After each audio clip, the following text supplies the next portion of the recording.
दिल्ली में रहने वाली 10 साल की एक लड़की, उसकी मां ने एक बेटे को जन्म दिया। 2 दिन बाद ही उस बच्चे को निमोनिया हो गया। बच्चे को इलाज के लिए 6 किलोमीटर दूर राजेंद्र नगर की डिस्पेंसरी में ले जाना था। पिता उस वक्त घर में नहीं थे और मां बिस्तर से उठने की हालत में नहीं थी। ऐसे में उस लड़की को कुछ समझ नहीं आया। वो अचानक उठी, एक बोतल पानी भरा और बच्चे को गोद में उठाकर पैदल ही चल पड़ी।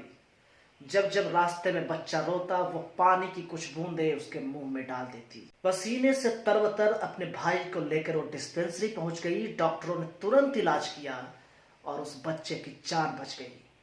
उस बच्चे की जान बचाने वाली ये लड़की कोई और नहीं, उत्तर प्रदेश की पूर्व मुख्यमंत्री मायावती थी। मायावती पिछले 15 जनवरी को 68 साल की हो गई। मायावती का जब जन्म हुआ तो पिता दुखी हो गए। बचपन कष्टों में बीता और नेता बनना चाहा तो पिता ने समर्थन नहीं दिया। फिर दिल्ली की गलियों से निकलकर देश की पहली दलित महिला सीएम तक पहुंचने तक का सफर मायावती ने पूरा किया।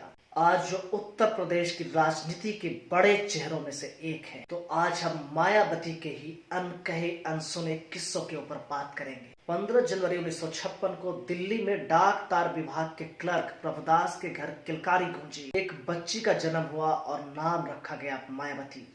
मायावती अपने घर की तीसरी बेटी थी। उनका कोई भाई न था। घर में लगातार तीसरी लड़की के जन्म होने से पिता प्रभुदास दुखी हो गए। वो अपना वंश बढ़ाने के लिए एक बेटा चाहते थे। मायावती के जन्म के बाद प्रभुदास के रिश्तेदारों ने उनकी पत्नी रामरती के खिलाफ उन्हें भड़काना शुरू कर दिया कि उसकी पत्नी ने लगातार 3 बेटियों को जन्म दिया है।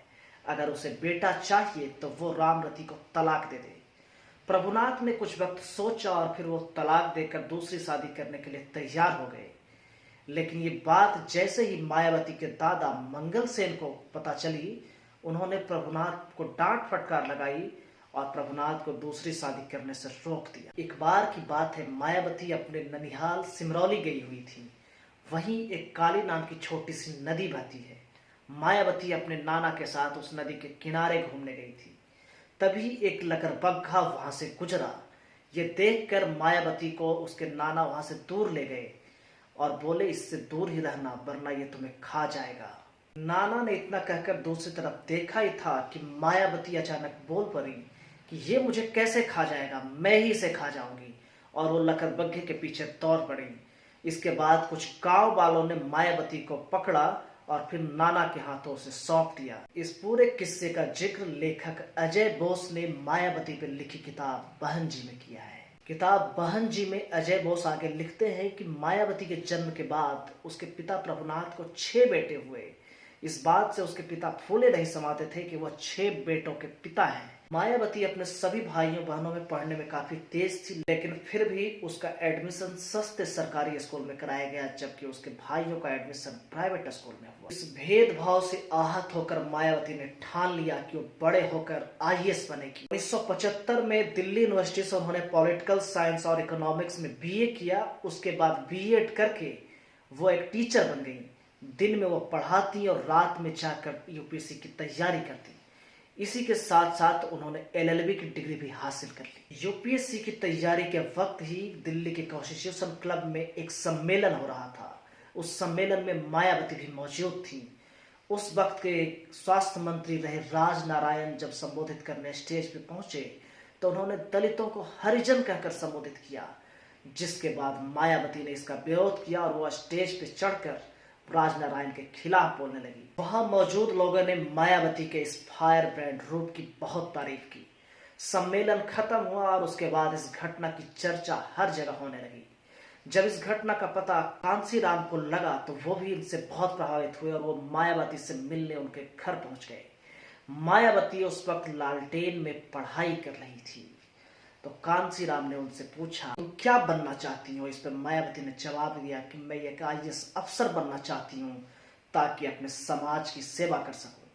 जिस पर कांसीराम ने उसे जवाब दिया कि मैं तुम्हें उस मुकाम पे ले जाना चाहता हूँ जहां दर्जनों आईएएस अफसर तुम्हारे आगे लाइन लगाकर खड़े होंगे। सही मायनों में तभी तुम समाज की असली सेवा कर पाओगे। अब तुम्हें तय करना है कि तुम क्या करोगी। मायावती ने कांशीराम की इस बात पे बहुत विचार किया और उसके बाद उनके आंदोलन में शामिल होने के लिए तैयार हो गई। उनकी इस बात से मायावती के पिता बहुत नाराज हुए। वो नहीं चाहते थे कि मायावती राजनीति में जाए, इसलिए उन्होंने मायावती पर दबाव डाला कि वो यूपीएससी की ही तैयारी करे। लेकिन मायावती को अब कुछ और ही मंजूर था। उन्होंने टीचिंग से जो कुछ पैसे जुटाए थे वो इकट्ठा किए और अपने सूटकेस में कपड़े भरकर अपना घर छोड़ दिया।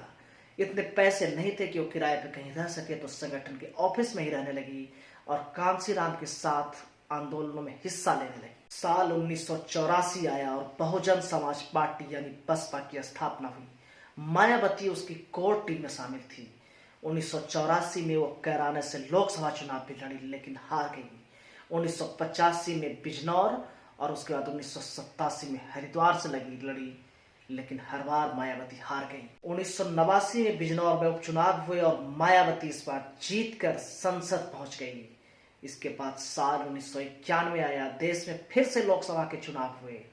मायावती बिजनौर और हरिद्वार दोनों जगह से हार गई। बसपा को सिर्फ 2 ही सीट मिल पाई। साल 1991 में ही बुलंदशहर में एक डीएम और मायावती के बीच बैलेट पेपर देखने के लिए हाथापाई हो गई।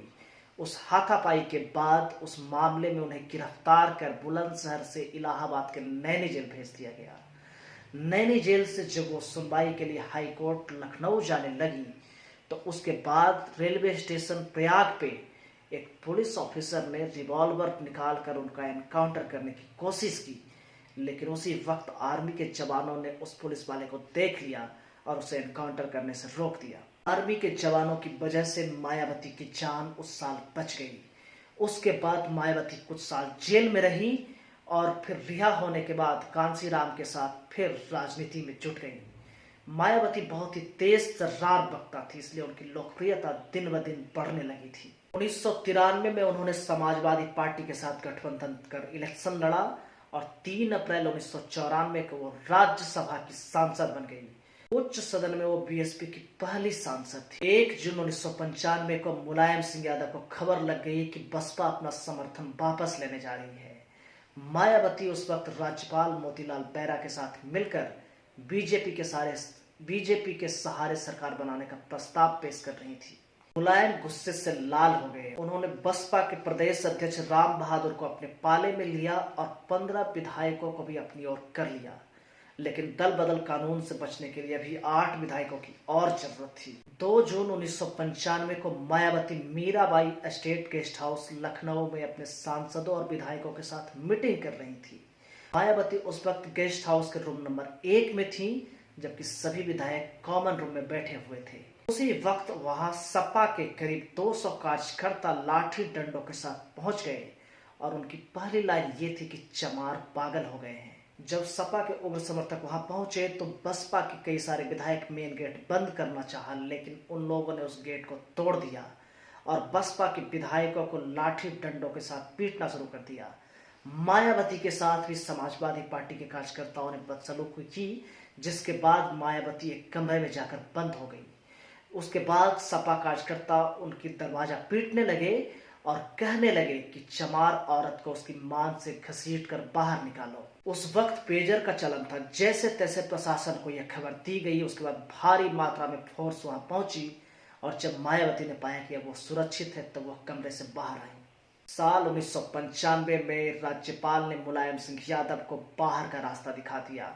अब मायावती ने बीजेपी के साथ गठबंधन कर वो उत्तर प्रदेश की मुख्यमंत्री बन गई।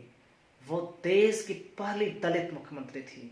उस पे भारत के प्रधानमंत्री पीवी नरसिम्हा राव ने कहा कि ये लोकतंत्र का चमत्कार है। इसके बाद धीरे धीरे मायावती राजनीति की मंझी खिलाड़ी बन गई। उनका हर गुना गणित सटीक बैठने लगा और उसके बाद 1997, 2002 और 2007 में भी वो उत्तर प्रदेश की मुख्यमंत्री बनी। 2003 में वो बसपा की राष्ट्रीय अध्यक्ष भी बन गई और तब से लेकर अभी तक वो राष्ट्रीय अध्यक्ष के पद पर काबिज है। मायावती उत्तर प्रदेश और देश की एक बहुत बड़ी नेता के रूप में जानी जाती है। फिलहाल उनकी पार्टी 2024 के लोकसभा चुनावों की तैयारी कर रही है। इस बीच मायावती ने अपने भतीजे आकाश आनंद को अपना उत्तराधिकारी भी घोषित किया है। हालांकि उन्होंने अभी भी कोई रिटायरमेंट नहीं ली है। जन्मदिन के मौके पर उन्होंने इस बात को क्लियर किया कि वो रिटायर नहीं हुई हैं, वैसे भी राजनीति से कौन ही रिटायर होता है। मायावती को लेकर जनता में भी अलग अलग राय रही है।